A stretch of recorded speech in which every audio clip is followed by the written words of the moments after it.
If you think I'm letting anyone else touch you, you still don't understand the language of a soul bond. It's not violence in the physical. It's finality in the metaphysical. Let's be logically brutal. Divine masculine energy does not protect by threats. It protects by decisions so sharp the universe doesn't need to intervene twice. You believe someone touching the divine feminine is a fight scene? Wrong frame. It's a timeline veto.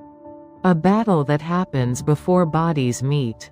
A warfare where ego, competitors, rumors, interference, insecurities, are opponents you don't even dignify with mental participation. This bond doesn't scream, "I'll destroy anyone else." It whispers, "There is no anyone else." Because DM energy doesn't swing swords at extras. It edits them out of the cast. You keep translating possessive intensity into human jealousy. That's amateur thinking. The real code is this. Masculine energy senses the feminine as a singular destination, not a guarded asset. Guarded assets get chained. Destinations get chosen. Let me explain it cleanly. If someone else tries to reach you, it's not a duel. It's an audit. A sign you were never confused about where to return, only confused about how long ego could stay seated during the process. You say, touching you means war. But war is midday theater for people who doubt territory. DM doesn't doubt territory. He doubts readiness. He already knows ownership is spiritual first. Your feminine energy is not an object in a market. It is a metric of evolution he has to reach before reunion. So what happened last night? Resolve crystallized. Not drama. Not blame. Not reaction. Just system update. Divine masculine energy undergoes shock not when the feminine is desired by others, but when he realizes, I would rather rebuild myself than rebuild life without her. That hit happens once. Then the bond runs on quiet dominance. Let's call out the flaw. You assume masculine protection equals aggression. No. Masculine protection equals dominance with comprehension. The kind that doesn't need applause or witnesses or threats. The energy that arrives with system clarity, timeline lockdown by decision.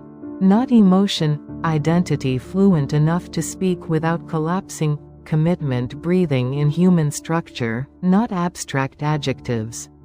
This is why the pull you feel from him is relentless. Not because someone else might touch you, but because losing you was never on the table, even when facing himself terrified him. Now imagine this scene from his voice. I don't fear someone else touching you. I fear being unformed when I return. That is the only war worth fighting. Because an unformed masculine can protect no feminine, not even in poetry. Protection is not glamour. Protection is emotional accountability before physical claiming. Your twin flame journey isn't a romance novel. It's a spiritual architecture project.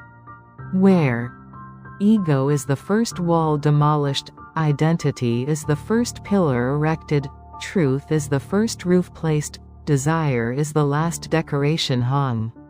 You want virality? Then this is the only line worth propagating. I don't compete for her body. I qualify for her energy. Unbelievable sounds like chaos. But masculine energy operating in virality is not chaos. It's narrative demise. The demo version of himself expired last night. The real version is still in the making. Not to win you back, but to be capable of the yes that doesn't end in disappointment. This bond? It's not steel. It's gravity. Steel can be broken. Gravity only shifts centers. Reunion is not who can't touch you.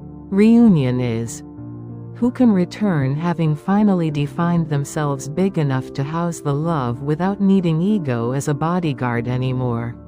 Stop interpreting threats as confirmation. Last night confirmation sounded like this. You heard his truth. His ego was dethroned. His identity demanded articulation. And the universe finally leaned forward to say, finally, the runway exists. Not, finally, the romance exists. See the difference. Romance reunites personalities. Truth reunites souls. And souls that meet in truth? They don't need threats or defenders or warnings or assurances or interference analysis. They need articulated identity.